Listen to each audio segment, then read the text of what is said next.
Year of the Mecha has covered quite a variety of different gameplay styles in this genre, from like 2D to 3D, customizable robots, fast-paced dash combat, space combat, all sorts of shit. We even had like a Western-made mecha game that shows that, yeah, even like the foreigners can still do it pretty alright. But we're here today, Kaboom as well, to Hello. show off like another unique style that is really, I feel, only claimed by like one developer, or at least like one group of people that later went on to create like the best B game franchise ever. EDF. Damn straight. But before getting to EDF, we have to go back to where those people were before they became Sandlot. Back at a little-known company called Human Entertainment. Ah, there's a name I haven't heard in a while. Yeah. The weird thing about Human is that, like, pretty much everyone that, one of their main developers, after they split up, went on to do really weird games at other companies. Yeah. I mean, if I recall correctly, our mutual favorite game director, Suda51, had done work at Human before starting Grasshopper. Yep, he got his start there. Yeah, they were the ones responsible for like the Syndrome series, you know, Moonlight Syndrome and Twilight Syndrome, that stuff. Yep. You've also got the guys behind Clock Tower. That's true. Plenty of others, but I think it was like 7 or 8 different companies that all essentially started out of the splintering of Human. And they've all done really weird cult niche games. Yeah, just this was kind of like one of the notable like niche Japanese developers of the 90s. Where it's like, if you were down just for playing any sort of weird thing that otherwise got relegated to the bargain bin at your local store, you know, this was the place. And each and every last one of those games commands a 3-figure sum if you try and buy it on eBay. Which is a damn shame. Yep, tell me about it. Don't even remind me that I still had to pay close to $100 for Robot Alchemic Drive. Still the most I've had to pay for a single PS2 game. Yeah, that never even got released over here, so, you know, I don't even want to think about what that would cost me to import a copy. I don't even want to think about what I'd have to do to, like, get a new copy. Well, chances are I would probably just go cheaper and just buy the Japanese original copy, because those are significantly, like, more sane in their price range. Oh yeah, I was talking to someone recently. I said that I had almost a complete collection of Squaresoft RPGs for the SNES, and he was really impressed until I said it was the Japanese ones. He's like, you could get those for like $10 Canadian and a can of ravioli. It's like, yes, but they look prettier. Fuck you. Yeah. So I had mentioned offhand the game Robot Alchemic Drive.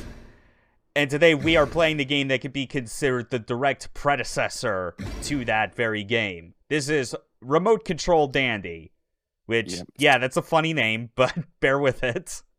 Yep. I am going into this mostly blind for a change. I only know about Rad, and that's purely by reputation more than anything. So its reputation is well known because it is like pretty much the only one of that type of game that ever got localized outside Japan. Yeah, and none of the gaming press at the time knew what to do with it. Yeah, like they just treated it as a very amusing curiosity, but nothing else beyond that. Yeah, the 99% of them were like, it's an interesting concept, but very hard to wrap your head around, and the graphics are very pretty. Yeah. But I don't know who this is for. And then there was one magazine, I forget who it was at the time, that were like, this is the game of the millennium, you need to play it now. Yeah. So for extra context with this game, like, yes, this was a Japan-only game, but thanks to, like, modern translators, you know, and the internet in general, this is an English translation patch that is applied to it, so we'll be able to follow along with what's happening. The art style kind of reminds me of the Front Mission games in the PS1, oddly enough. Even with these very basic shaped robots. I'm talking more about the coloring and the ship rather than the weird ass giant robo wannabe. It's like midway between Giant Robo and Misadventures of Tron Bonne. Yeah, very Tetsujin 28 as well. Yeah, because that's the main thing with this title and kind of all the successors that came out of it when these people went on to make Sandlot, is that this is the remote control subgenre of mecha games. This is the type of game that is specifically for those extremely niche weirdos that to this day still remember Giant Robo and Tetsujin 28 and are like, I want that. Excuse me, who needs a Johnny cockpit? Socko and his giant robot, thanks. Yeah, Johnny Socko. Oh god. Oh, you just you actually reminded me of something funny, and that was the there was another Giant Robo anime from like the mid 2000s that was like of an obviously different style and story. It had nothing to do with the OVA from the 90s. It's like kind of more like a more direct reimagining of like stuff from the actual Giant Robo like original manga and the live action from the 60s. And like one of the characters that is revealed late in the game is like kind of like some mastermind that's manipulating both sides, goes by the name Johnny Socko. They found a way to actually they just reintegrated that fucking English localization for Daisaku's character. I mean, that... I applaud that kind of weirdness. Yeah.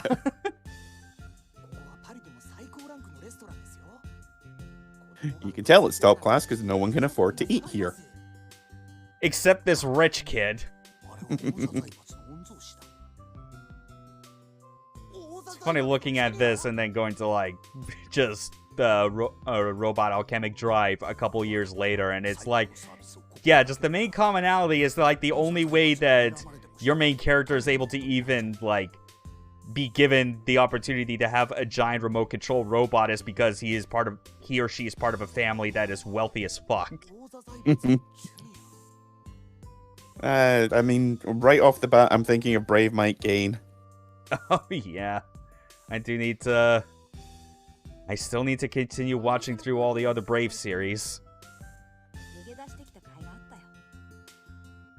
For an 8-year-old, he has a very refined palate. Yeah. I am actually impressed that, like, you know, these aren't all just still graphics. There are, like, some amount of, like, animations to going on so that it's not just portraits. I mean, even, you know, right the way up until the mid-2000s, they would have just gone with vaguely animated stills. Like, you'd be lucky if you got the eyes blinking. And I feel like even after that point, you still would be getting people, like, trying to, like, cheap out on it even further because of how exponentially more expensive game development is now. Oh, yeah.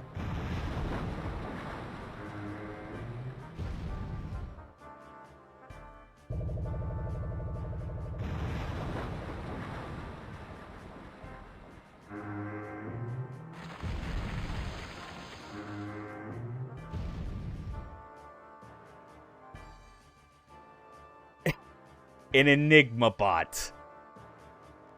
All right, sure. We'll roll with that. As far as descriptive terms go, it's a little on the nose. Yeah. Anyway, we just gotta run. And now we're in King's Field. Pretty much. We even use L1 and R1 to strafe. Okay, so it's better than King's Field then. Well, no, that's how it controlled there as well.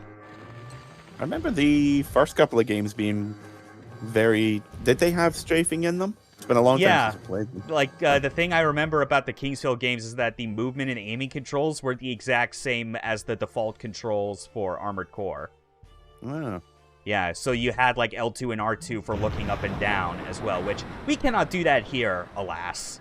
Nah. We at least sure as hell move faster than in Kingsfield. That goes without saying. Yeah. So there really wasn't anything we could do. We just had to watch our day trip in Paris get ruined.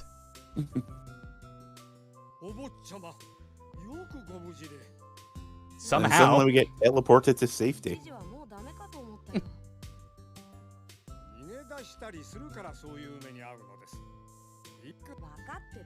Yeah, freaking stuffy old like butlers and all that. Hey, Butlersworth, I nearly got flattened by a giant robot. Forgive me if I don't really care about doing algebra today. Just let me have my tea and fuck off, please and thank you. I said please. to which the butler replies, "Watch your fucking language."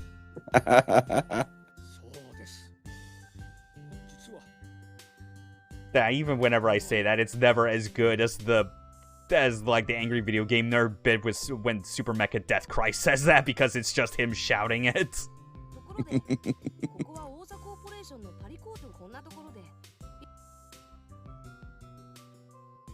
So yeah, there is actually another reason for why we're also in Paris besides we just wanted to fuck off and visit a cafe instead of learning advanced trigonomics or whatever the hell.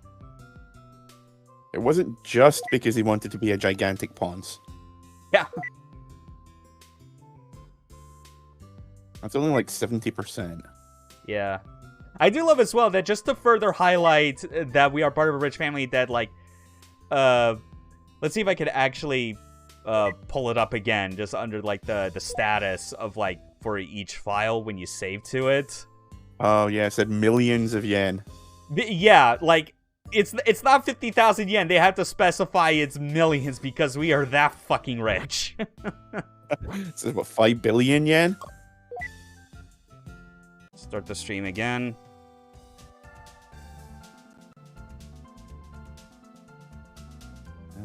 OBS is a contemptible piece of software, fucker. God damn it, I hate you.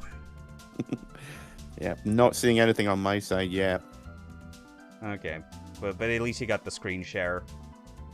No, I mean non-screen share. It's not streaming on my side. Oh, what the hell?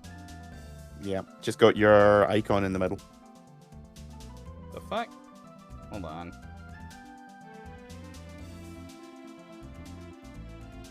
Let me...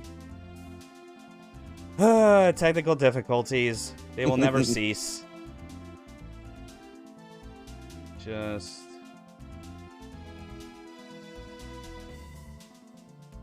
Oh, weird. Oh, it's actually just... Why is it just showing, like, the entire source and not the... Oh, for fuck's sake. Yeah, I'm still not seeing anything. Yeah, window projector's just... Like, not actually... Like, even though it's in the list, it's not showing up properly. I can see it on the stream. It's working fine, but... Right. It's not receiving the image here. Not even hearing anything? Not a sausage. Damn. Fucking god damn it. Alright, time for more drastic measures. I think if this is the case, we need to restart Discord. Okay, restarting it on my side. Back in a sec. Same here. The shit I have to deal with sometimes, I fucking tell ya.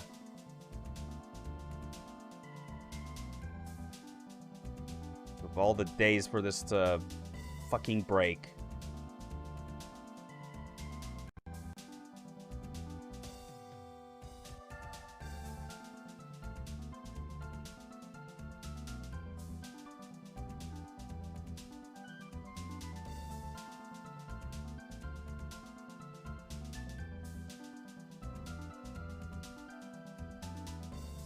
Oh, well, at least that works. Yeah,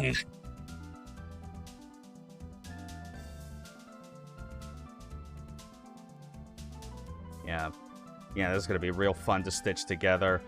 And even this early part's gonna, like, seem like real fun for people, like, having to watch through this. God damn it, man.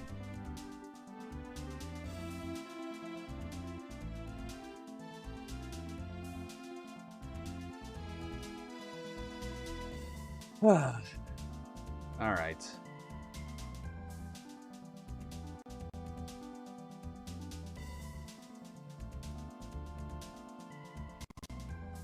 What the hell? It's still not showing?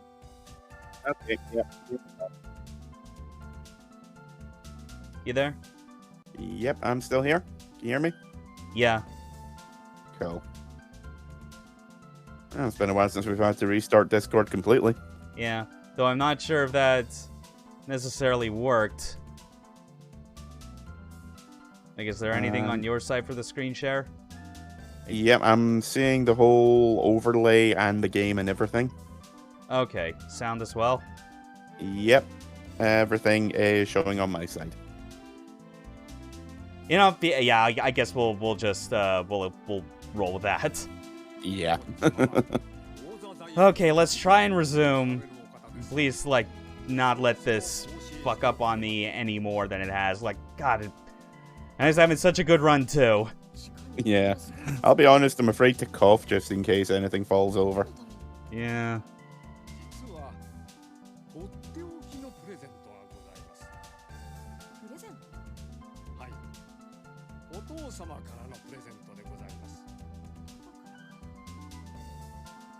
You know, I'm trying not to make any off-color jokes, but the game's just making it really difficult for me. Well, at least the implication is that our dad isn't dead. This would be a novelty for mid-90s anime. Not for modern-day anime, for that matter. At this point, yeah. Well, especially when you consider, like, I'm pretty sure Shotaro's dad isn't around in Tetsujin 28. Daisaku's dad, who made Giant Robo in the OVA, obviously died in the flashbacks. Yeah, it's like the old joke about RPGs, how your character can only have one living parent. They work on the Highlander rules. And it always has to be the mother. The dad has to have died or have gone off exploring or something. Yeah.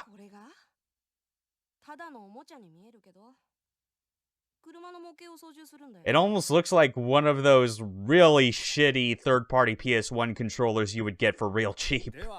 Mad Catz is gonna sue. You know it.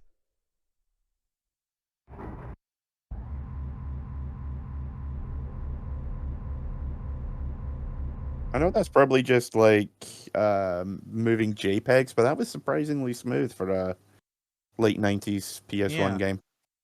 Like the image quality itself was also like very solid. Granted, this is like because this being played on PS3, like it is like outputting at a higher resolution. Yeah.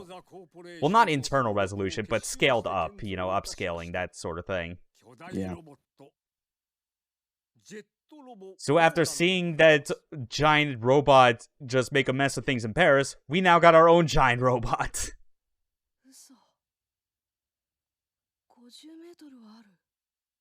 What a strange coincidence. And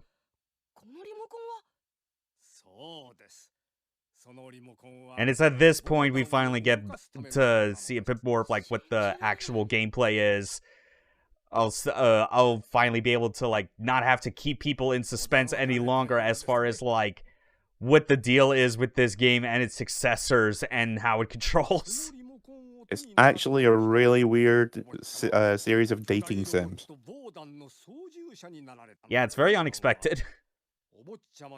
Genre transcending, let alone defining. Romancing robots. A tech romancer, you might say. I absolutely would not.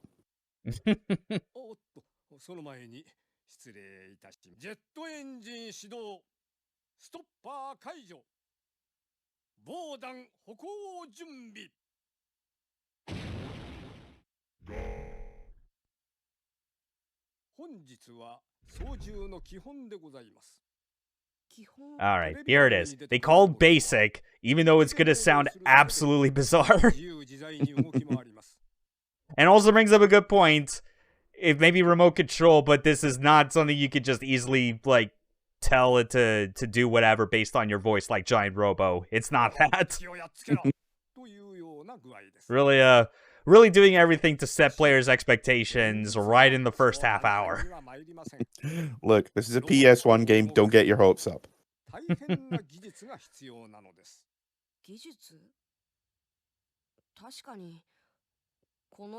It does. Approximately a D-pad, 4 face buttons, and 4 shoulder buttons. Also select and start. That too, yeah. Though those are less for the actual controls themselves of the robot. But yeah, here's the first thing that'll make you go, what? Right shoulder buttons control the right leg. Left controls the left. Egyptian quap. Yeah, pretty much. Except unlike QWOP, you realize very quickly that with how it controls that, it is not meant as a joke. I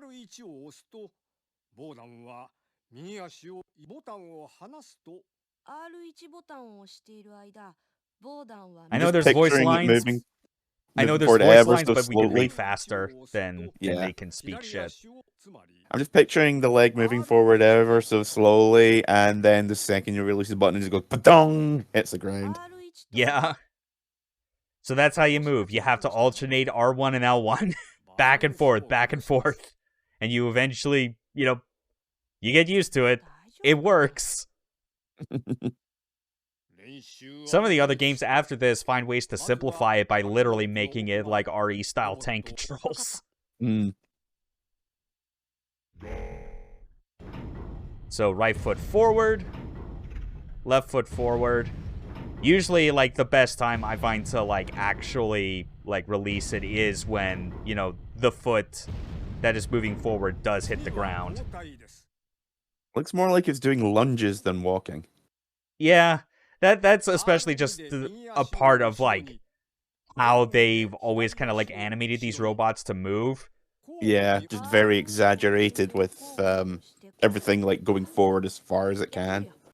Everything exaggerated, but also you can tell with, like, especially when it comes to the legs, it's like, they only really animate things, like, that have to do with the legs themselves. Anything that goes on with the upper body is, like, it's not meant to kind of animate in conjunction to make, like, a smooth walk cycle, Because the expectation later down the line is that you'll be doing things to manipulate, like, the arms and torso at the same time as you're walking.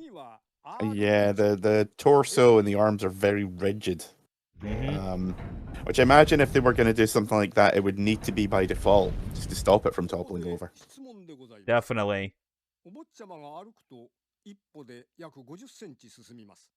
And our butler hitting us with a fucking math problem. 32 alligators.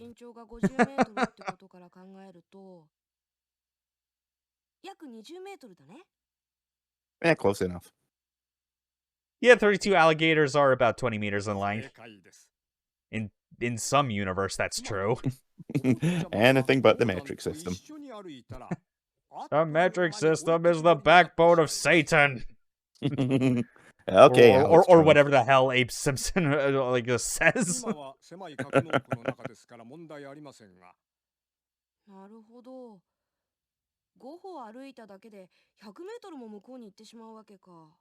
So this is an important thing that has always been a part of, like, these remote control robot games. Like, they make a important part about emphasizing it here, because I think of this was a type of limitation that they kind of loosened on in games that came after. And that was the idea that your main character needs to be within a certain range of the robot at all times for, like, the remote's receiver to, like, reach it and send inputs. Yeah. Like, in later games, I think, like, they basically nixed that concept because they realized after the fact, or at least loosened it because they realized, because you're watching the robot from your character's perspective anyway, from the ground floor, it's like there's no reason to actually stay in one place as you're moving it. You kind of have to follow it afterwards. Mm-hmm.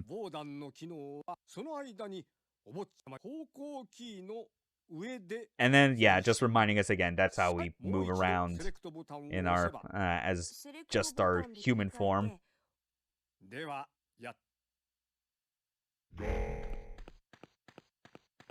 Man, this kid can scamper. Yeah, for such short legs, he can move them real fast.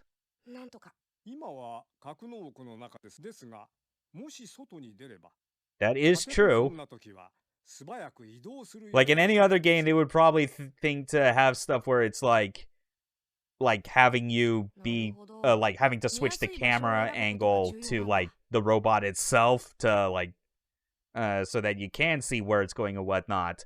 But that misses the point of like what is actually one of the coolest things about this game and its successors, and by extension the Earth Defense Force series, and that is you being this tiny ass human on the ground floor watching as these bigger than life monstrosities like duking it out and getting caught in the crossfire.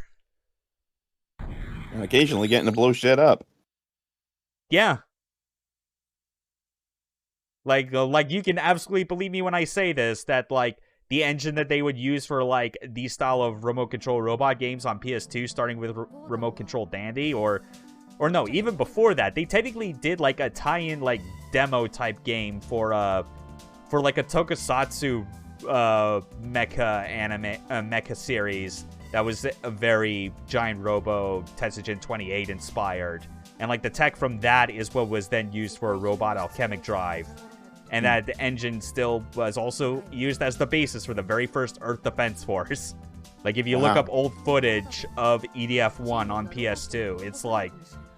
Yeah, you can tell that, like color, texture quality, and all that stuff looks exactly the same.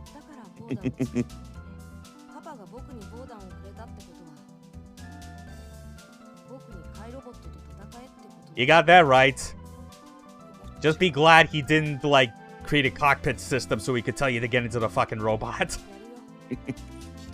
He's absent, but he's already one of the better dads in anime, especially giant robot anime. Jesus. It's not hard to be better than Gendo in terms of fatherhood. Okay, yes, it's a bar you could limbo under, but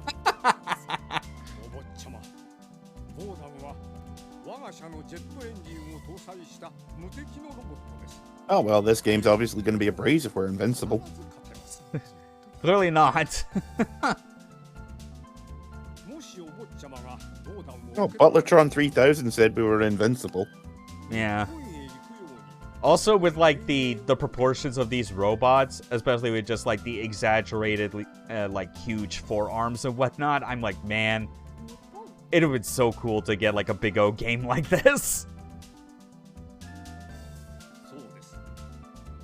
I think there was actually plans for a PS2 Big O game at one point. Oh, man. But I think it was when Adult Swim were busy funding the second season. Oh. Okay. But, you know, that whole debacle fell through, so... Yeah. That series just really got a raw deal overall. Yeah. Still kind of wild to think it even got a second season. And that like the main source of funding it was from overseas interest of all things. Yeah. Which I'm not complaining. I like that second season enough. Yeah. It was more Big O. I mean, from what I understand, the Fully Cooley sequels were less than impressive. Yeah. But that was also like...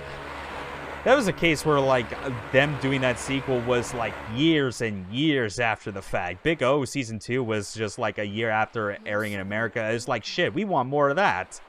Yeah. And also, I always got the impression with Big O Season 2 that it was, like, a real labor of love. Whereas Fully Cooley was like, this was popular and we like money. Yeah. That, and also, you could even make the further argument that Fooly Cooly was basically as complete as could be with that original anime. You didn't need more than those episodes. Between that and the manga, you don't really need much more. Yeah.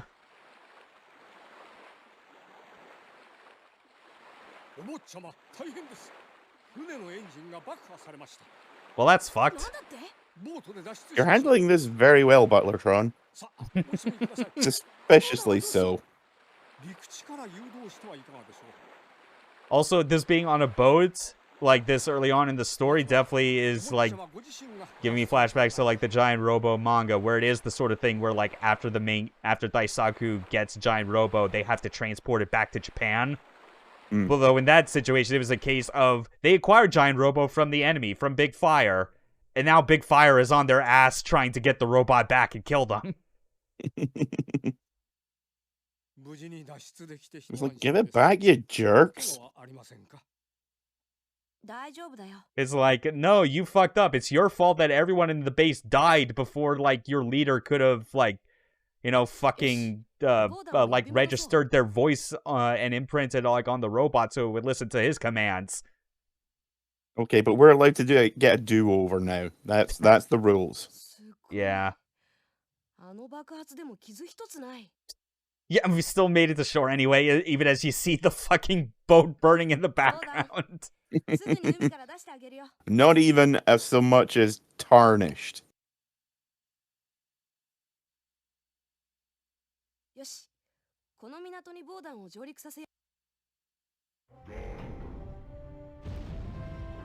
That's a hell of a shot, though.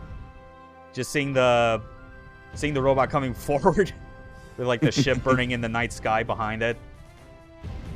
I imagine when this came out, it was hideously impressive to see. Yeah. It might actually be a bit more impressive thinking about it compared to even like when Remote Control Robot Alchemic Drive came out on PS2. Even though it's like, yeah, that's like, you know, a new generation of hardware. But this is like late PS1. This did come out in '99. That would have been around about the same time as stuff like Vagrant Story.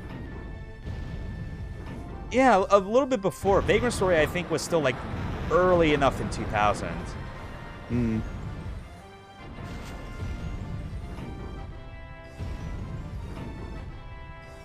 Did that come out?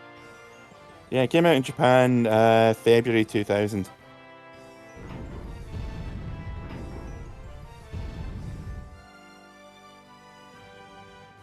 Just as Soul head towards the harbor. Isn't that like here where I was already? Oh my god. Yeah, parallel parking always sucks. Yeah.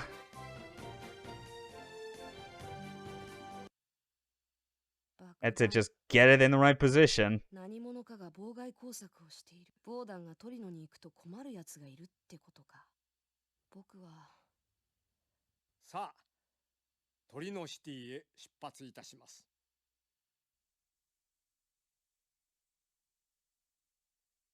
Definitely doling out like the missions, just in a way that is very simple to start because they understand full well, just you know, how overwhelming this control setup is ultimately going to be, because they've only taught us at this point how to move the legs.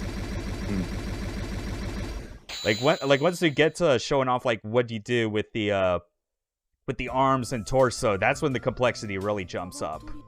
Yeah, oddly, it's reminding me of Metal Gear Acid of all things, because Really? that would be that was a game where, because the gameplay style and the control was so radically different, not just to Metal Gear, but pretty much to anything else that had been released to that point. They would basically go, okay, we're going to teach you how to move from this point to this point, and then there's going to be like a 5-minute cutscene. And then we're going to teach you to move from here to here and climb this ladder. And then there's another 5-minute cutscene. And like each tiny bit of movement up until the game was like, okay, we trust you enough to play it now. Was about 5 or 10 minutes, and you couldn't save between all of them, but you know, like you would go through like 5 or 6 tutorials in the space of about 10 minutes. So the game would be like, at least it's okay, not 30 hours like Final Fantasy 13. Oh god, no. It's not a tutorial lasting the entire game. That game is proof that tutorials don't always work. It's proof more than anything that like you really should like have more trust and respect in like the people that are playing your game instead of like patronizing and limiting them on like actually being able to engage with the cool shit you made. Yeah. Thing was, even by like the 20th straight hour of tutorials, I was still like, I don't even know if I'm playing this right. Yeah.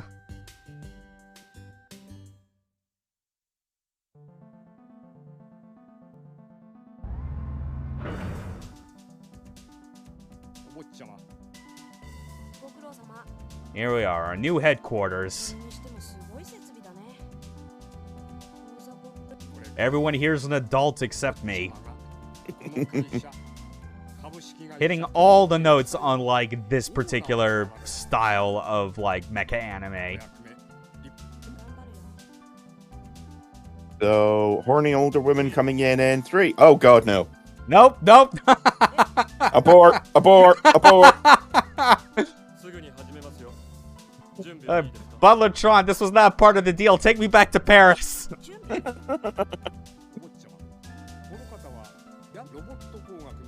Just so you know, you have failed all of us. I was promised the experts of justice, not this. At least some drunken big-titted Oni-san.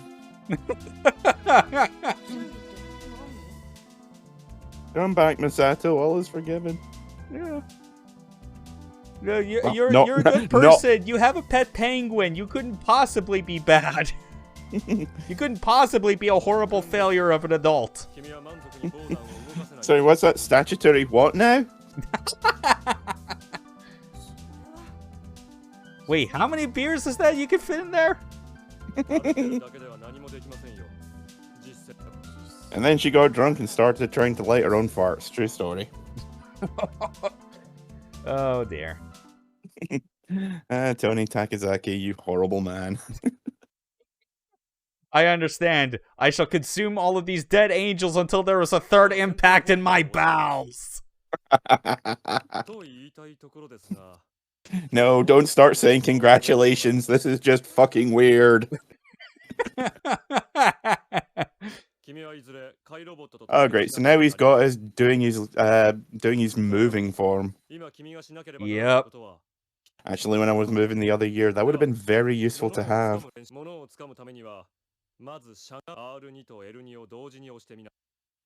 Oh yeah, we can crouch. Just hold both R2 and L2.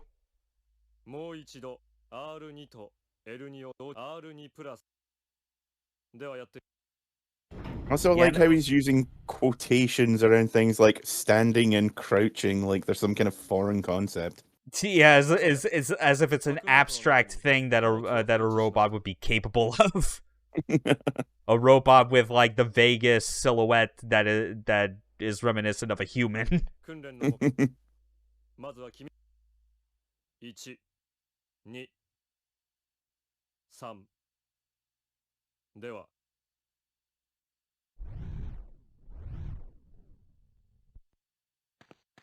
Yeah, so just go over here, even though it's kind of pointless because like we can't lift this container by ourselves. It does give you a nice perspective as far as, you know, just how absolutely big it is. Yeah. All right.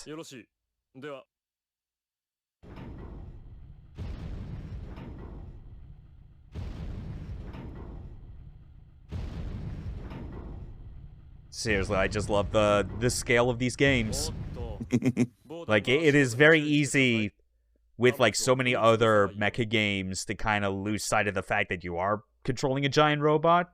Because it's like, if the camera is, like, scaled back to kind of, like, make sure that your entire robot is in frame, and the environment you're in is scaled accordingly to that size, you could almost lose sight of the fact that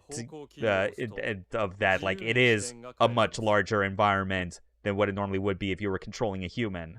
So it's also a really good case of using engine limitations as like a like using them to best effect, because obviously, like PS1 games found it very difficult to do fluid animation.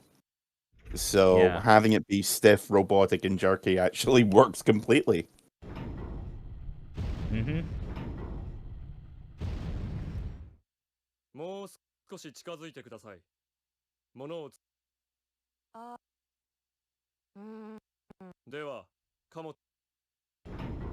I will say though, this professor, not nearly as entertaining as the one that's in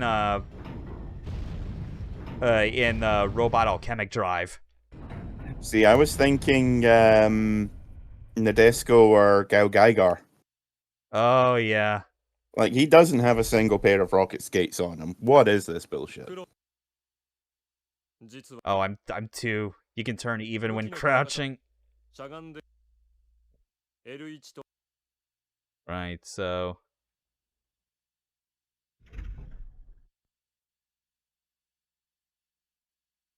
God damn it.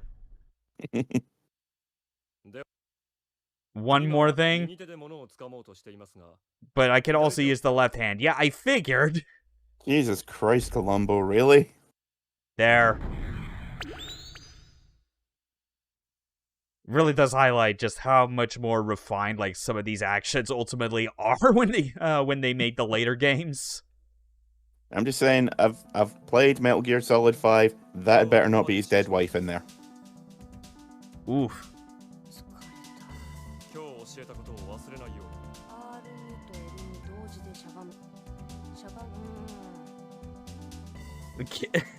Like, after this, he's gonna go up to Butler Chan. Is like, look, if I'm gonna be learning how to control this thing, could you please just, like, lay off on the math lessons? I can only hold so much in here. I'm 8 and I'm not very smart. Do you really think giving me control of a skyscraper-sized robot was a good idea?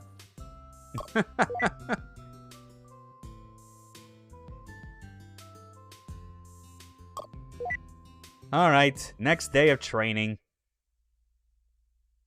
Eventually, by the time we, like, are able to do battle for real, that'll be the end of the stream. Which, pretty much, yeah.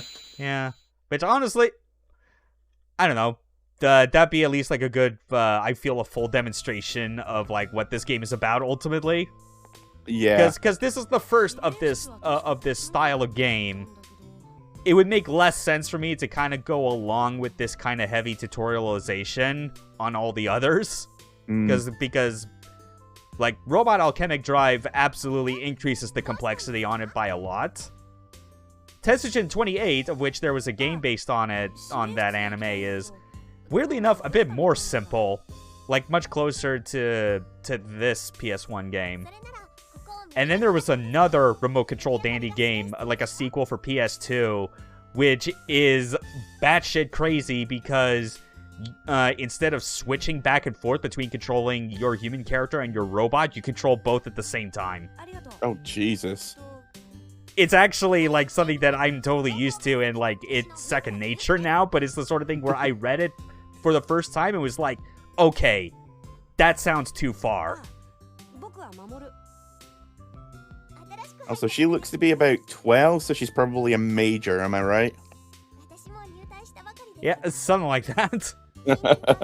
I mean, our main character's technically 12 as well. I think it was actually mentioned, so... Yeah, so good job. We aren't the only child labor in this Defense Force building. Wow, the Oza Corporation not looking good. Definitely not. Though I guess they're better than, like, the fucking billionaire corporation in that you're the son or daughter of in Robot Alchemic Drive. Because before the game even begins, they literally go into debt building your stupid giant robot. Oh, that's what you were looking for. My Ara senses are tingling. Oh, shit. I'd like the record to state that I knew nothing about this game coming in. To be fair, I barely did either. I haven't, because it's like, I've played, like, a portion of this game, but, like the amount of missions I played was, like, dozens of it, but, like, that was a couple years ago, and I've not beaten it.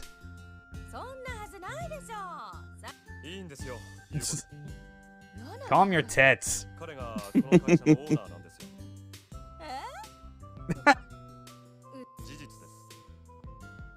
Now show the kids some fucking respect. Friggin' Nepo babies. Yeah. That really is the only downside with this game, is that, like, it is basically sending the unintentionally toxic message that only the rich can save the world. Yeah, how's that going so far? Yeah, not too good.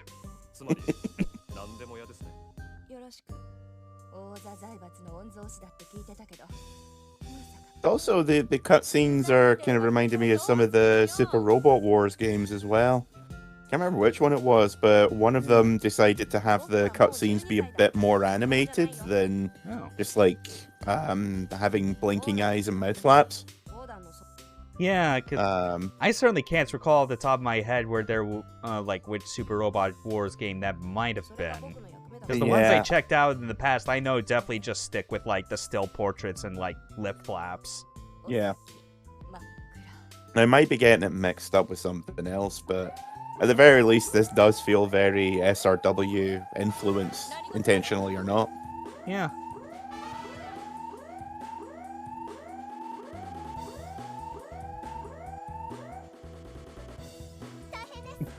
So okay.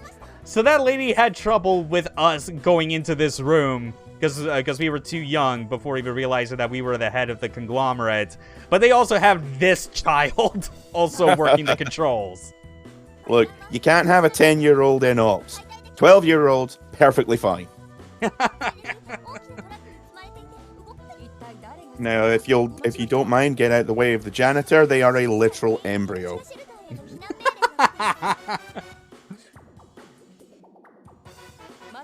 The juices help, like, clean up all the dirt and grime on the floor. Not quite sure how they got the fresh scent of pine. I suspect genetic engineering might be to blame for that one.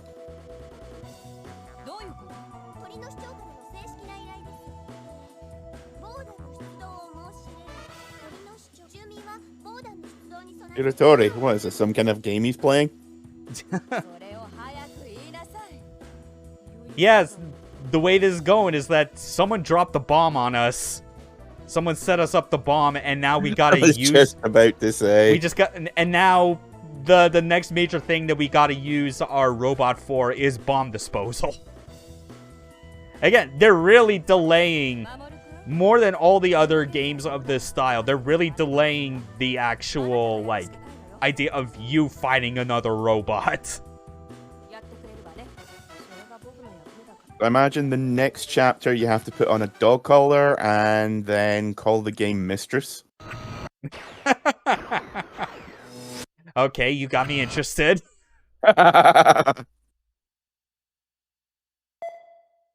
Completion bonus, 20 billion yen. Oh, is that all? Yeah. Honestly, they really should have just set this game in the 80s. Had it where the economy actually made fucking sense for the time. Yeah, 20 billion yen in, like, 84, when the bubble was still fully in effect. That would be like, yeah, that makes sense. Yeah. But then I look at this a game being set in 99, and I'm like, man, no wonder the recession is still in effect.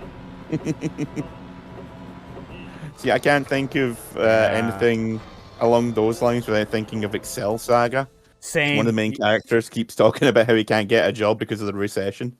Yeah. Also, not quite an Ava launch sequence, but it'll do. It's an Ava launch sequence if it was on horse tranquilizers. Like, yeah, for as much as I'll give shit to Ava for a lot of things, I cannot deny the things about it that are cool and, like, worth taking as, like, influence, especially if it's for things where, you know, stuff as simple as this, where you basically kind of design your city to accommodate launching the robot from multiple vantage points, you know? Yeah.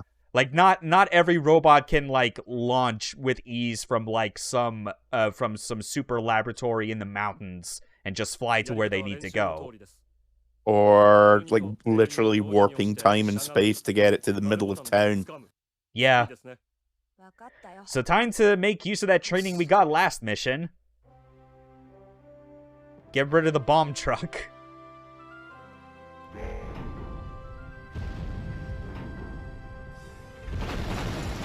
Oh. Whoops. Yeah. She's definitely the archetype as well that is gonna be, like, really pissy if you do so much as, like, let's actually move further out of the way because I don't want to get crushed. He went out, he got 20 minutes of training and then got squished like a pancake on the third. Yeah. Better or worse than Shinji literally tripping in Unit 1 after 2 steps? See, in the manga, they do it differently, because he takes a couple of steps forward successfully. When you say manga, I feel like at this point I have to specify if you mean official or you mean Tony Takazaki. Because that's the only... we're talking about the real one here for a change. Okay, fine. But in the official manga, he takes a couple of steps forward, and everyone's like, "Holy shit, he's actually doing better than we expected. We thought we'd just send him up and he'd be filled full of holes like cheese." That's a good one. And then he goes, "Okay, stop. Right, move forward enough. Stop now. The mech's not stopping. Ah, fuck it. Ramming speed." Yeah. It just charges at full speed. Oh, that's amazing. Yeah. I probably should read that at some point because it is the sort of thing where I'll still maintain I'm more interested in Ava when it comes to any sort of, like, alternate interpretations than the one that everyone already accepts as, like, basically the only true one, which I find severely flawed as it is. Yeah. Like, it's one of those... one of the problems with discussion of Ava is that because it's been going on for damn near 30 years. Yeah. It's like... It's basically like there is an established this is what is true and this is what isn't. So there's no real room for alternative theories or, you know, like... Yeah, the fucking canon lore nerds who completely miss the point of, like, just how serial in nature, like this kind of entertainment is. Yeah. Like fucking Mazinger and Getter Robo don't need to, like, be beholden to, like, a single canonicity because what matters most is their characters. And, like, yeah. As long as they're true to what they are supposed to be. Oh, it's like with stuff like that in Fist of the North Star. Mm-hmm. They go more for consistency. Like with Fist of the North Star, there's literally a list of things you can and cannot do. Right. Like one of the main ones is Ken can be portrayed as scary but never a threat. He can never be the bad guy. But other than that, you know, they literally go, have at it. You got an interesting story you want to tell? Sell us on it. If we like it, okay, we'll give you a shot. There's our budget. Okay, now it's Die Guard. Like only 6 million in losses. Jump change. Definitely. But crippling for someone else. I mean, 6 million yen today, that would be, what, a little over 60,000? 600,000? Something, except I think it's like the yen. Yeah, that would be correct. Yeah, because the yen right now is like technically weaker than the U.S. currency. Like, it's not by and large, 1-to-1. it's roughly 100 yen to the dollar. Yeah, but I think it's like these days it's something more like a dollar bill would be like kind of roughly equivalent to about like 80 yen or something, I think. Or no, other way around. Or what? 120. Yeah. Yeah, basically like that. Like, it's close to like just like a 20% difference. Yeah. Yeah, it's not as simple as it used to be, where you could look at other parts in time where it's like, oh yeah, 1 yen is as close to 1 penny as could be. Yeah. I mean, I remember for most of the 2000s, you used to be able to get $2 to the pound. Made buying stuff online from the States so much more attractive. Oh yeah. Even though I still kind of have to like give myself pause just to make sure, like, if I am ordering something that's from outside the country, it's like, okay, is this shipping going to be worth it for what this thing is? Yeah. Back when Amazon first opened up in the UK, one of my friends would be like, okay, I've got an Amazon account, because, back then, big deal. He had a region-free DVD player, so he'd be like, right, I'm going to buy literally like 200 quid's worth of DVDs, stuff that you cannot get in the UK.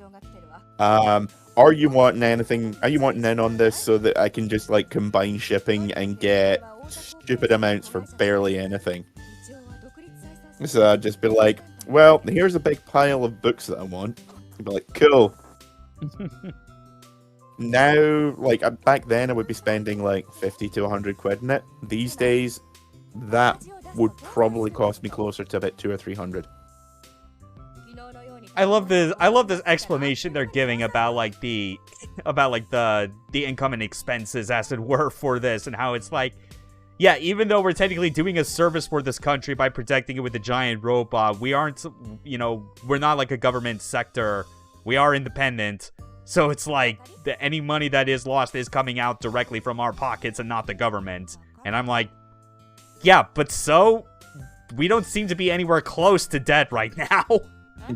Strictly speaking, we're an NGO, and you know how people love gouging NGOs. Oh, yeah. And vice versa, for that matter.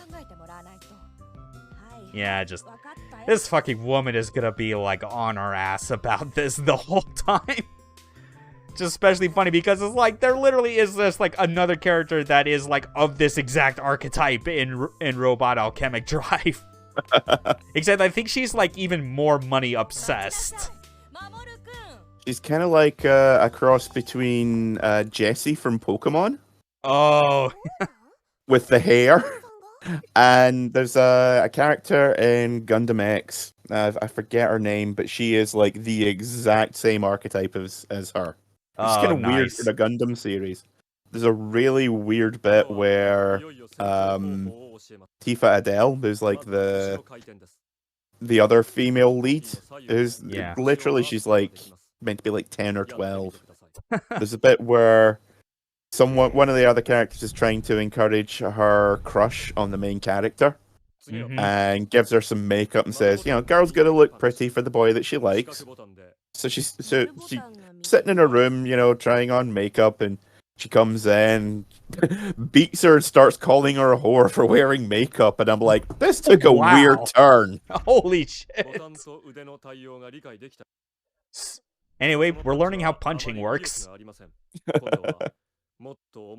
That's a quick jab? Jesus Christ, the strong punch is going to take a week to deliver.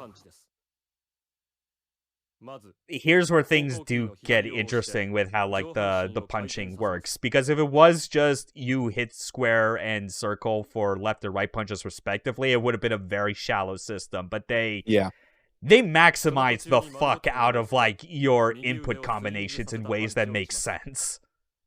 For instance, rotate your torso while hitting the like the button you want to punch to do like a big swinging punch. So, like, turn to the left while throwing a right punch. If it was just one or two buttons, it would literally be no different to like the boxing game from the Atari 2600. Yeah. Like, literally just called boxing.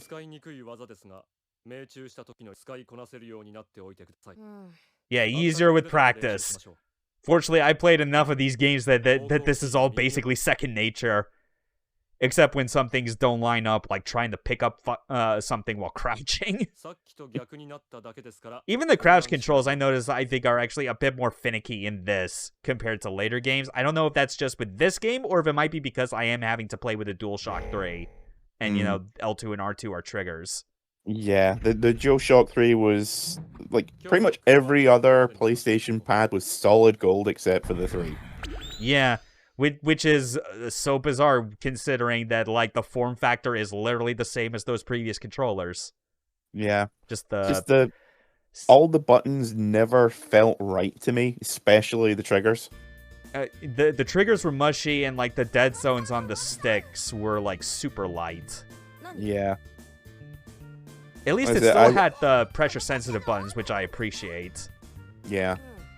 I said, I will go to bat for pretty much every other PlayStation, official PlayStation controller but that one. Mm-hmm. Yeah, my dad just gave me this company. Doesn't hang around much. I'm, like, desperately needing attention at all times, so I spend time, like, ship posting on some place called the Reddit, I think it's called. CEOs will literally give their preteen son a company rather than go to therapy. Whatever, our kid's probably got, like, a better head on his shoulders than Musk ever did. I was literally going to say, what does he do? I don't know, he says he works for some company called Twitter. Titter? I think, yeah, Titter, I think it is. Made some car called a Tussler. Not sure what that's all about. And, oh god, we got a fangirl on our hands. Dude, run. You're too God. young to get engaged. She's got that crazy look in her eye. She's like, finally, my way to fast track to, like, the good life. She's planning on marrying into wealth and becoming a trophy wife. Oh no. Oh man. You know, I imagine this is uncomfortably close to how people treated Elon Musk as a kid. Probably.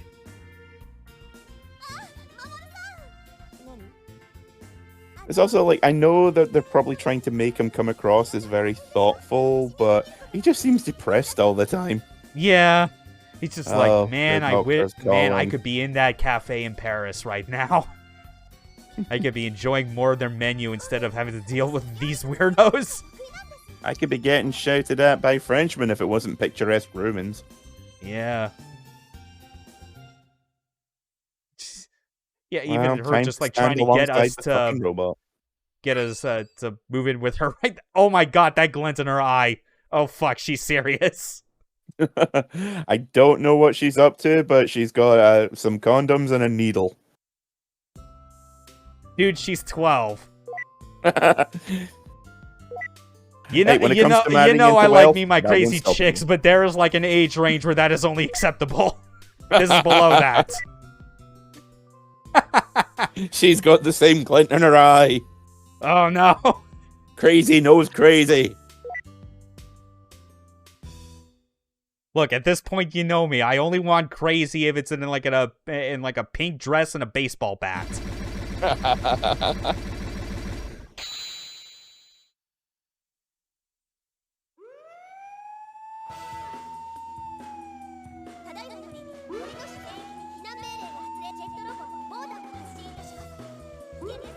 We're going to deploy this robot, and any damages that incur during this exercise are not our responsibility. Fuck you. All citizens, really hope your home insurance is paid up. Yep.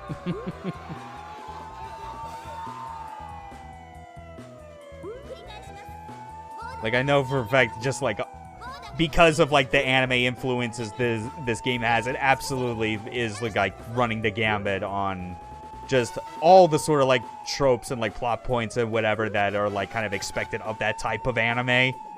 Like I do recall seeing the screenshot from like that was kind of shown as an example of like the English translation patch, and that there's straight up a scene where there's like where there's just a whole bunch of like citizens protesting, where they've actually had enough of having to live with this giant robot deploying and like causing damage in order to protect them. Oh yeah, I can easily see this being as cliched as fuck, but It's deliberately enjoyable so. because of the cliche. Yeah. Like, this is one of those kind of things where it's like, yes, we know we're cliched, but we're having fun with it. Exactly like the EDF series. Exactly. They love their old sci-fi B-movie schlock. Yeah. You just want to do that, but on the scale that is like 1 billion times bigger than any of those old movies. I think it's the third or the fourth one. It was the last one to have English dubbing. Like, they've got Jameson Price playing an old professor type, and he fucking nails it. I mean, I want to say that, like, 5 still has, like, English voice acting. It might be. I can't remember. It was one of the PS4 ones. It's PS4, then that probably was, like, 4.1. Yeah, I think it might be. Which that does make sense, because I did play that on PS4, and I do recall hearing Jameson Price. Yeah. But I mean, like, dubbing... 5 is the one that's most notable for, like, when they introduce, like, the giant frog aliens. And the fucking birds is like, I can't shoot them! They look just like us! It's like, that game...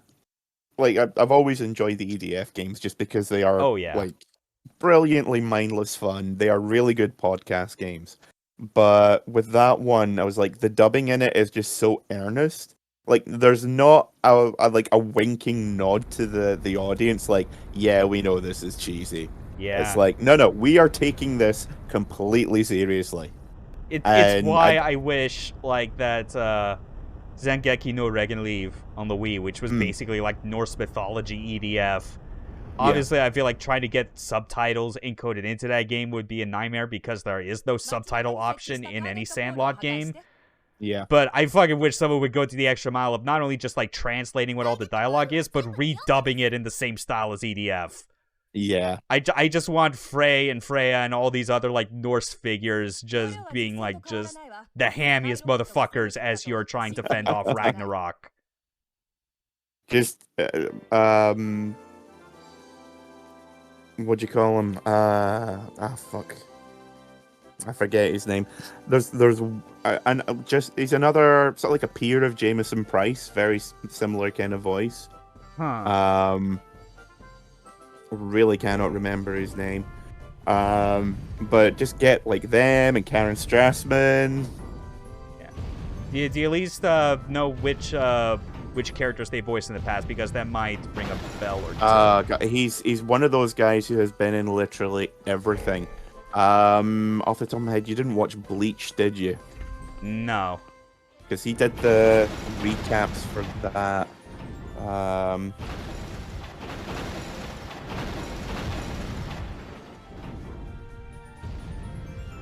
Kyle Herbert, I think, or possibly, I think it might.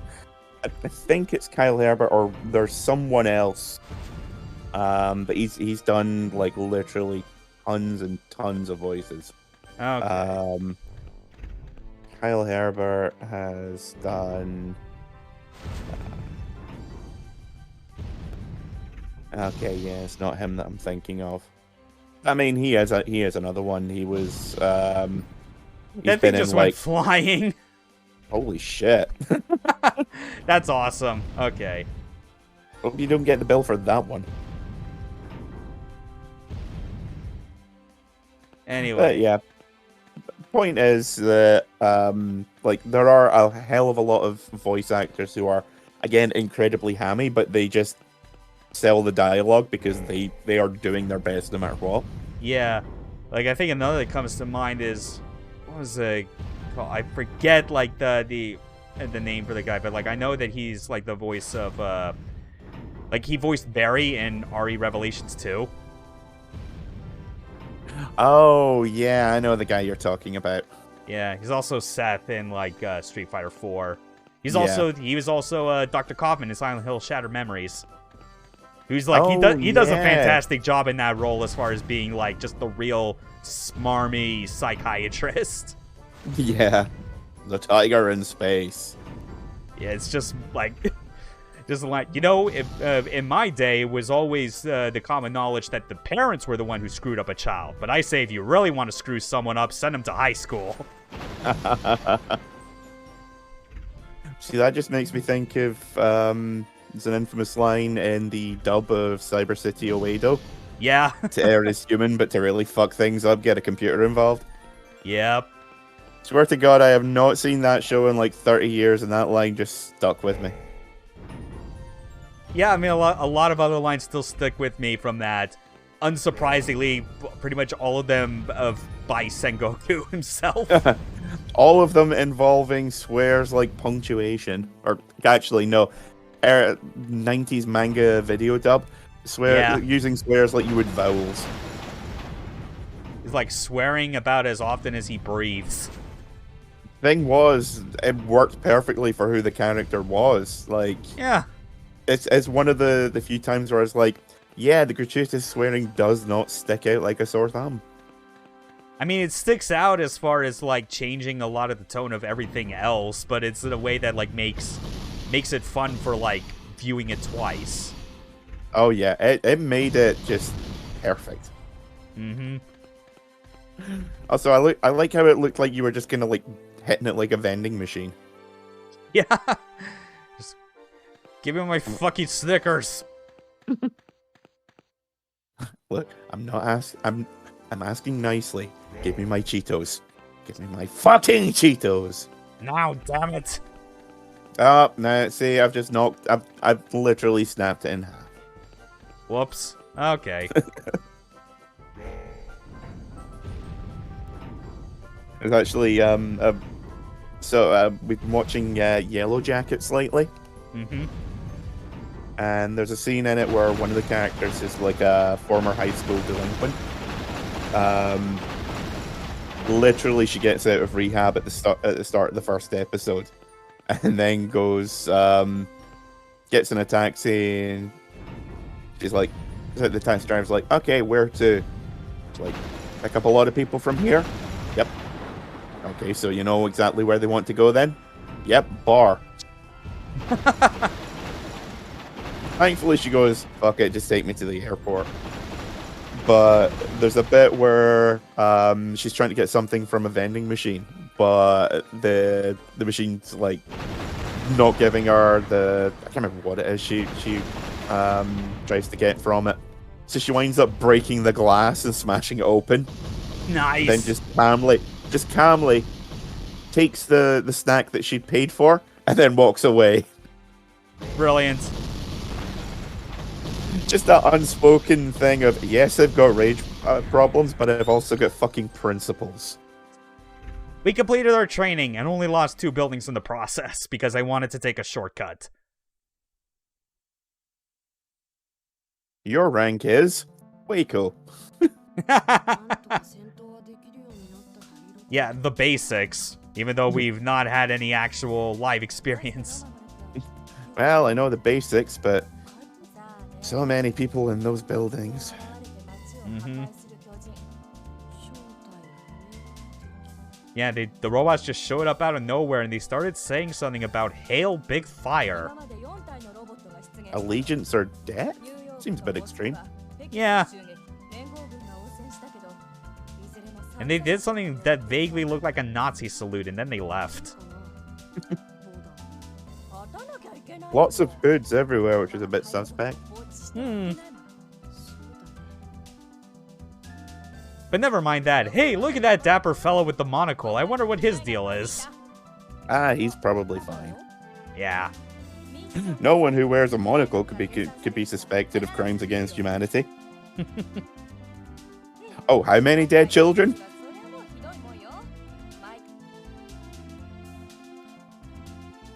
Yeah. Let's just see what exactly what the losses were.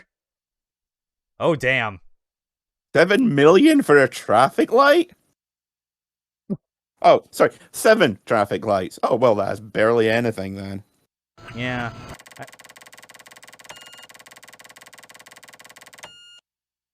Oh, look, it's still fine. We still have like 52 billion plus in budget. It's fine.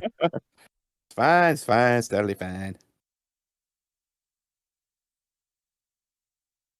I genuinely have no idea if there is, like, a actual fail state that you could get in the game if you do cause your budget to just completely fall flat.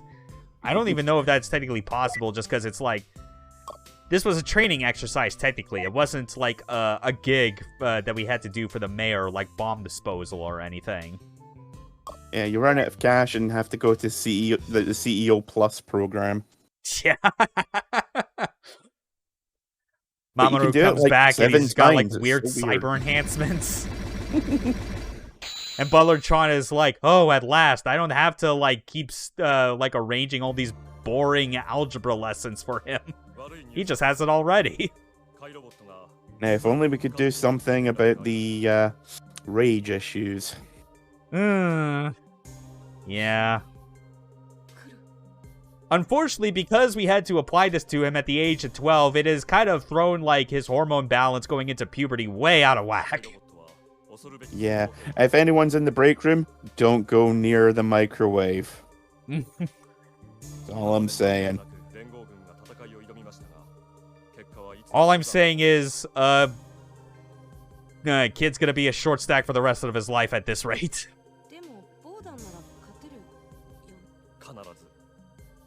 Let me put it this way. Have you seen the movie Spriggan? Need not say anymore. But he just looks so dapper in that baseball cap.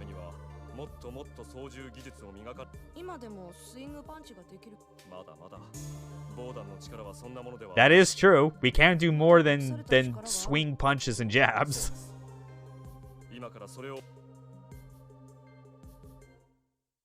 We're getting closer. We're getting closer to our first proper Enigma bot fight.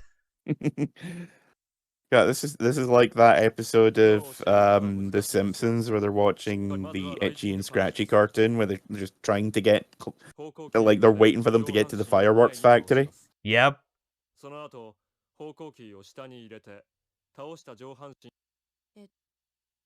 yeah, we do have vertically oriented attacks if we press up or down to, like, angle our torso. You know, like, press up to push it down, back to push it up, to pull it up, because yes, this is inverted. But it actually kind of works well enough. Like, I don't mind the inverted in this context as opposed to, like, other games. That's good, because, like, literally one good shot to the knees would probably take out half these robots. Yeah.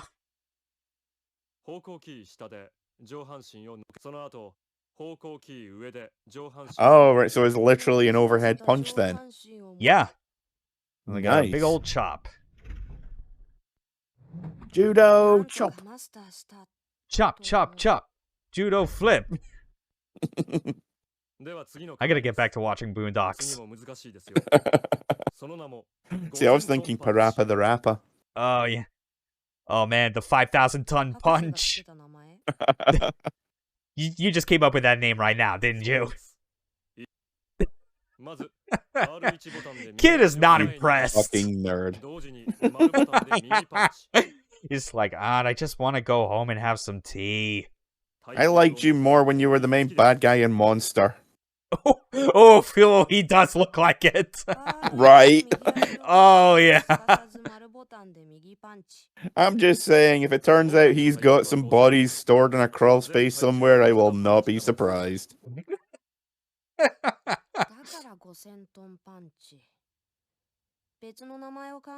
He's still gonna rag on this guy for that fucking attack name.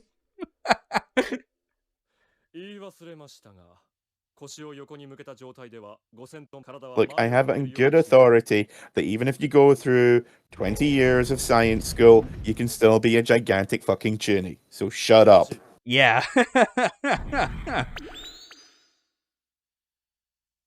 So yeah, you could also attack while stepping forward. It's very handy. It's nice to have, like, a moving offense to an extent. I have to say the amount of attacks you get are surprising. Yeah. Like, I would have just expected, you know, like, just straight up slugging, you know? Mm-hmm. At most, maybe being able to do slightly fancier combos, like a 1, 2, 3. Definitely. But yeah, she's making her move. She's making her move. Kid, get out of there fast. But it's also, oh god damn it, no. I've seen Future Diary. This ends with you tied to a chair. Oh.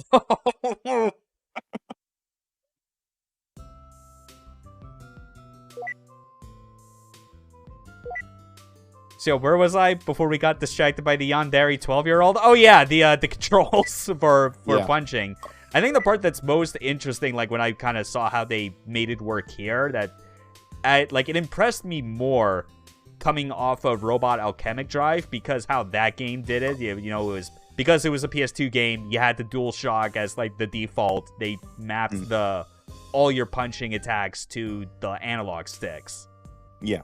And I just thought then, like, kind of looking, well, how did they, like, how much less complex is punching in this game if they don't have the analog sticks? And then it turns out, oh no, you just combine it with torso directions or leg movements. And it's like, that's actually genius. Like, that's and the fact that they managed to figure that out first before taking advantage of these newfangled analog sticks. Yeah, like I said, the game is actually making its limitations work for it, and yeah, like, yeah, it's very simplistic, and it is very well, the whole thing is just like a walking cliche, but it's making that work for it. Very impressive. It all contributes to what I mentioned, where it's like the main difference between this and like kind of more modern bizarre control games we got like in recent years, like QWOP and whatnot. Like, the reason it's like it sticks better is that, like, it's actually designed with the intent of, no, you can get better with this, you can learn it, you can get good. QWOP and all that other stuff is like, you're playing it just for like having a laugh and then going on to the next thing in your day. Yeah. Like, I think the difference is that QWOP is a meme, whereas this is actually a game. Yeah. His crazy radar is pinging dramatically now. No way out. And she says she wants to go to an observatory. Start running. New town, old town. Very very original regional names. This is literally one step removed from a Sonic the Hedgehog stage. Oh my god. Oh, thank God. Oh, thank God. I've never been more excited to have like a giant robot attack and cause death and cause like mass death and destruction. It was this close to showing me her box cutter collection, and that's never a good sign. Oh no.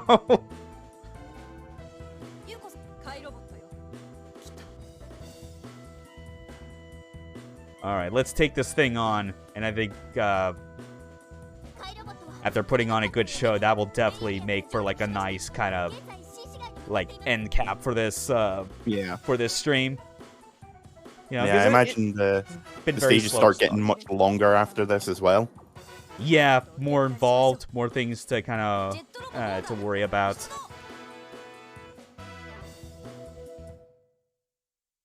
I can guarantee, though, at least when it comes to all the other remote control robot games we do after this, you know, they'll be much more involved out the gate. Because, of course, this was their first time. This was new even for the people making it, so they had to make sure they weren't making something that was, like, a complete mess. Oh, yeah, I was going to say, this isn't so much, like, ironing out the kinks as it is creating an entirely new genre. Yeah. A genre that, like, no one else has really ever tried to, like, do on their own. Yeah. Like, you get plenty of, like, stuff that's inspired by the likes of Virtual On. You definitely get, like, you know, your various, like, strategy RPGs that are pulling from, like, things like Front Mission or Battletech and whatnot. Yep, plenty of shooter-style games like Zone of the Enders and Omega Boost. Mm-hmm. The Macross games as well. Yeah. Gundam, of course. Like that, Yep. like definitely quite a That lot of runs the different like licensed anime mecha games that are like, you throw enough of them at like at a big enough franchise like Macross or Gundam, eventually you get people going, okay, no, hold on, this is how you should actually be making it good. Yeah. Which it did happen eventually when, Gundam kind of got there a bit earlier than Macross, I would say. Yeah. Yeah, but One there are a thing lot of people that figured things out. I was gonna ask was, so do you get to upgrade the robot at any point? Because obviously it's like there's going to be a mid-season upgrade, but other than that, do you get any like R&D stuff to do? I would not be surprised, because like it has been a while since I've looked to see if it does allow for it. Like it would make sense considering all the money you're earning to begin with. Yeah, well, that's what I was asking. Because like that, essentially, up until now, your funding has been like your health bar. Yeah. You know. So, unless you are taking like massive amounts of damage in combat, there's not really any need to give you so much unless you are able to upgrade or, do fancy things with it. I'm pretty sure there are upgrades. I just don't know which ones there would necessarily be, because like I'm more familiar with the upgrades in like later games. And yes, Mamoru, the only part of you should trust is your 50-meter tall robot. It's more trustworthy than the other girl that is like constantly into you.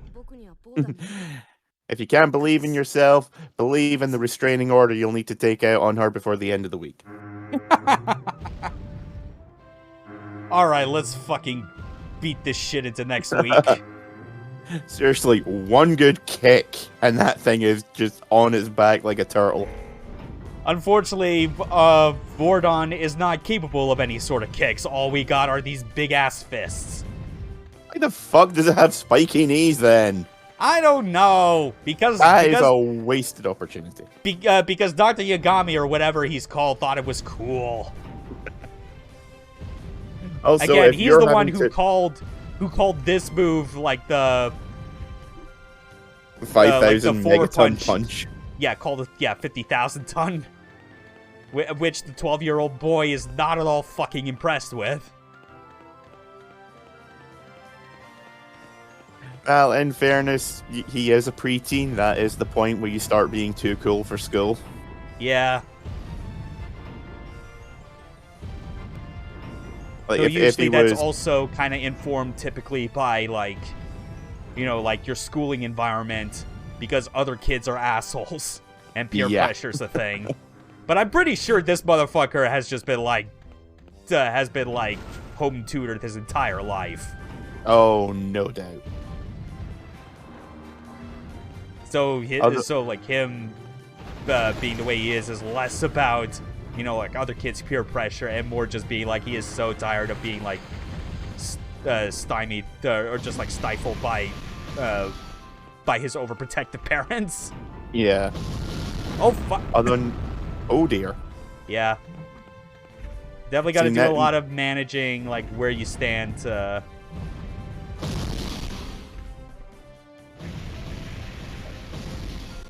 Okay. See, I'm just picturing this being something similar to Bokurano, where if the bad guys had one sniper available to them, this story would be over.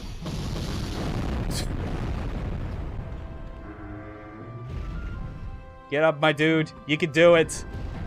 You can't kick, but you can somehow get up from being prone. What the fuck was that ambulance doing there? Those cops are dead. Yay! I didn't say it was a bad thing.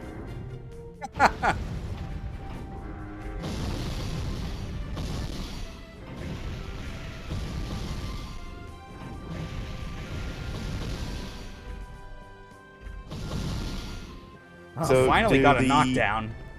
Enemy mechs have like area damage. So like if you hit it in the torso, it does more damage than smashing the arm. I don't think it's necessarily like torso, like any locational damage is this sort of thing. Damn it. I gotta focus, especially since I'm health bar is flashing. Yeah, that's never a good sign. Yeah, but I think it is the sort of thing where yeah, because it is blocking like some of my moves. Yeah, it's just like I guess it's like the detection for like when you're inputting moves at the same time is definitely a bit finicky. Yeah. But at least we won. We survived the encounter. Now, I imagine this would be a really fun game to do if, like, you somehow were able to split up the controls between 5 different people, like Voltron. I was thinking more just the idea of, like, one person would be controlling Mamoru and then the other would be controlling the robot. Like, you'd actually have to be, like, relying on your friend on the controller 2 slot, basically giving you a good vantage point of, like, so you know that you're actually lining up the robot correctly for your attacks. Yeah. He's invincible, except for the time when he almost wasn't. He's invincible. Don't look at the 75% damage we took. Don't look at the sparks. No, those are victory fireworks. Shut up, I can have you killed. And the smoke? So, are we familiar with the term NDA? Because you're under one now. I'm the heir to the conglomerate, but not the owner. Big difference. One called the daddy and this is all over, asshole. But then they realize like they try paging him and it just gets them nowhere. It's like, where the fuck is he? He's just chilling in Hawaii. It is like, not my problem.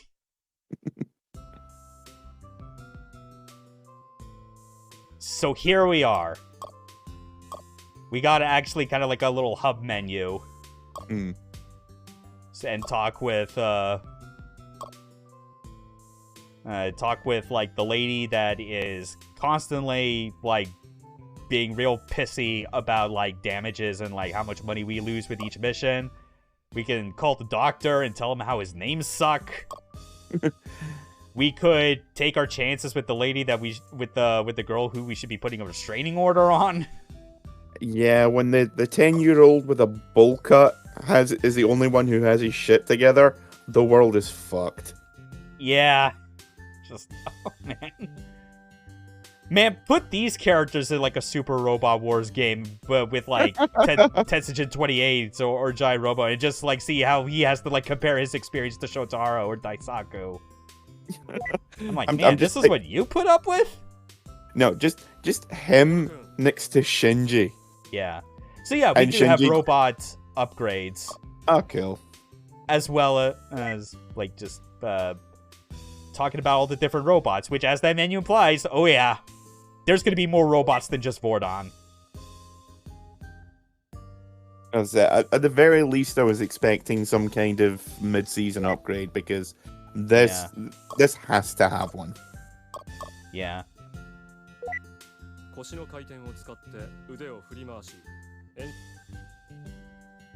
Pretty sure that's not how centrifugal force works, but then again, I'm not a scientist. Something like that, yeah. But that's cool. That's like basically kind of our glossary of like what the robots we have and their current abilities.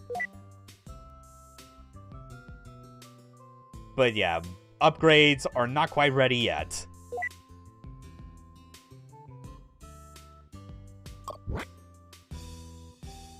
So let's check elsewhere. And then we can call it for the stream. Oh, I'm so sorry. The only guy who was capable of saving the city went and broke a couple of lampposts. Jeez. Yeah, you can check like our current funds.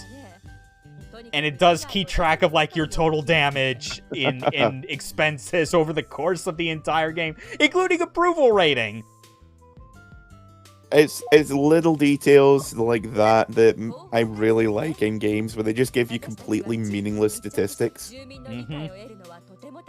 It's one of the things I absolutely love the Shadow Hearts games for doing. Basically everything you could do in the game, it kept a note of. Oh my god, this is amazing, because I never looked in this menu before. Oh, you can, like, geez. spend money to broadcast, like, your own propaganda to, like, increase your approval rating. Let's do that. Oh, please tell me they actually have the commercials here. That would be so funny. I don't know, but it got us to 77% now.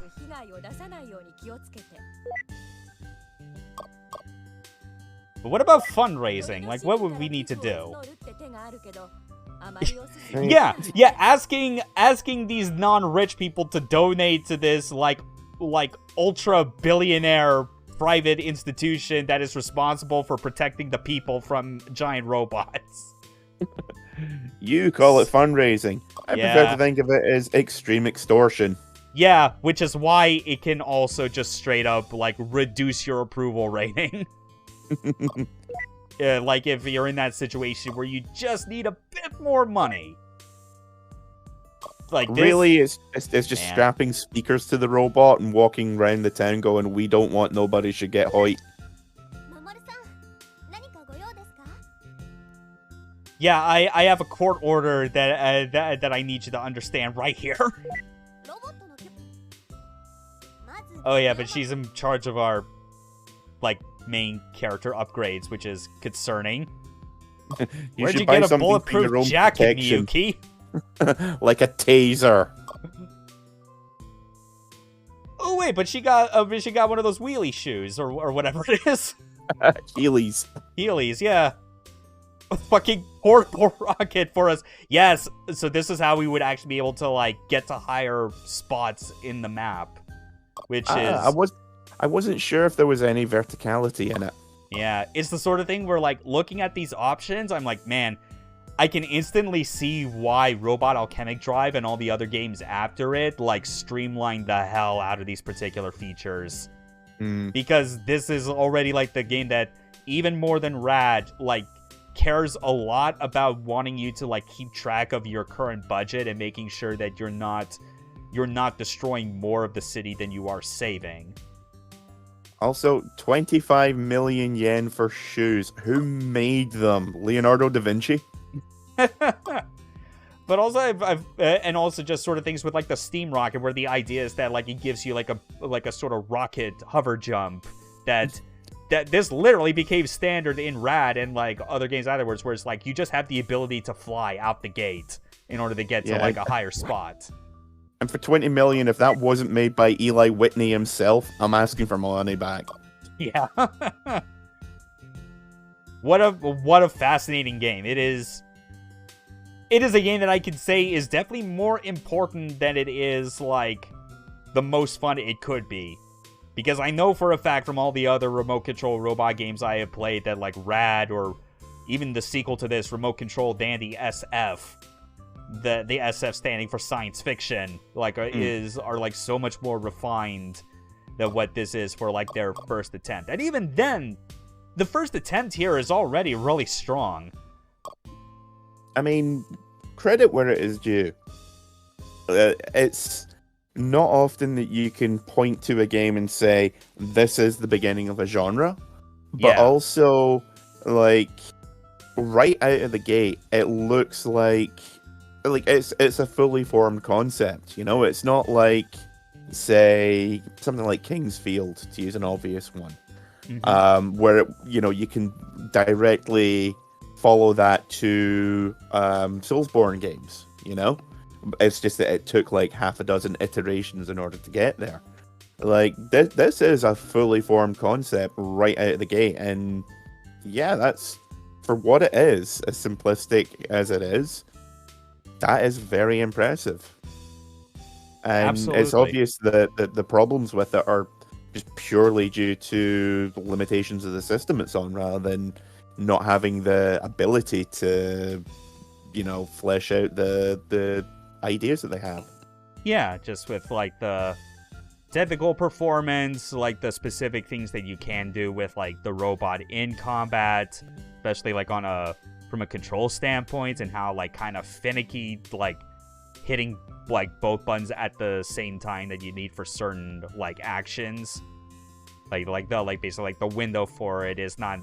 Sometimes it can feel like it's easy to miss, even though you hit them within like a certain window that feels like it should be like totally fine and natural, you know? Yeah. But then again, you can also, a lot of the problems with the combat, you can also say, well, you're controlling this robot remotely. You know, yeah. it says you're right controlling in the name. it as well as your main character because of just how limited you are out the gate in terms of your position. Because it's like, this game doesn't... well, I can't say that for sure because like I hadn't gotten the Steam Rocket. Like I hadn't bought it to like see how it works in this, but it's like I get the feeling that this game might not be able to let you ride on your robot's shoulder like it's Giant Robo. Because I did that all the time in Robot Alchemic Drive, because you can do that. And that is like the de facto best way to play that game. Oh no, I sincerely imagine they probably thought, okay, it would be cool if we could do this, but just simply due to the system limitations. And also because I imagine that they were basically making this up as they went along. Yeah, absolutely. They thought about it, tried it, and then were like, nope, this isn't gonna work. But that's it for Remote Control Dandy. Is the birth of a very unique subgenre of mecha games. Thanks for being on board for this one, even though I know that you've been dealing with like a cold, all things considered. Oh yeah, I feel like death. Yeah. I imagine if you like anyone watching this, go to the start of the video and compare it to how I sound now. There will be a marked decrease in my voice quality. Yeah. Yeah, which I'll let you go momentarily, but at least like as far as when the next stream will be, it'll still be next Saturday. Going back to Gundam Town with Rise from the Ashes. The Dreamcast game. I was gonna say, is that the really awkward Dreamcast one? Yeah, which I would say it's less so awkward as it is like. Well, I'd say it's only as awkward if you try to play it as like you're just trying to rush in and start just shooting and slashing everything willy nilly. It's because it's like it's part of the Rise from the Ashes, as you'll see. I'll be making a lot of kind of callbacks and comparisons to the Blue Destiny, because that is the game that is like second in the Gundam side story kind of sub-series of games, as it were. Games where it's more about like general what it's like to be piloting a GM or non-Gundam unit within this series, because it's like kind of tough trying to adequately sell the experience of piloting a Gundam when it is such a cut above all other mobile suits in its own universe. Yeah, it's kind of like the difference between playing Gran Turismo, like going with the starter cars versus like actual proper touring cars or sports cars. Yeah, I mean, I think like the core way I describe Blue Destiny is that it's the Star Wars Dark Forces of Gundam games. Oh wow. because it's not focused on you being a Jedi, much like how it's like not Blue Destiny is not focused on you being a new type in a Gundam. You're not special. Here's your grunt suit and your faceless mask. Except even the Dark Forces case, it's like, yeah, good luck trying to convince people that Kyle Katarn is not special. Have you seen the beard? I mean, come on. That glorious fucking beard. But that'll be a fun one. Nephilim Blackburn's gonna be on for that, so we could like talk about like our limited knowledge of Gundam, since I still have not watched any Universal Century Gundam anime and am just still coasting by on like cultural osmosis and knowledge.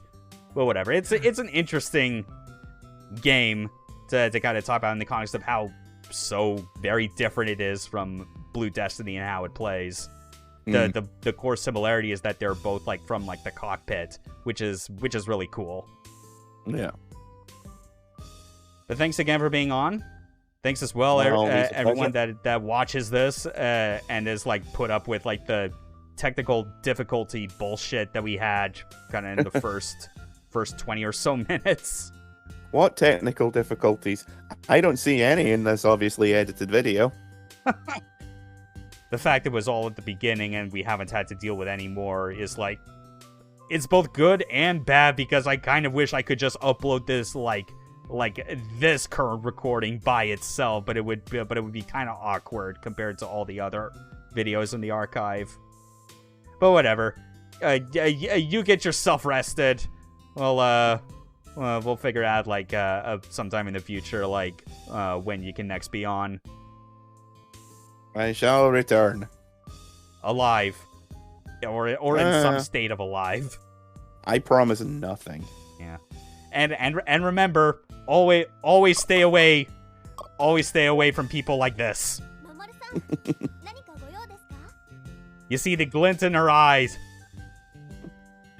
Hey, crazy question. Does this smell like bear mace to you? Yeah.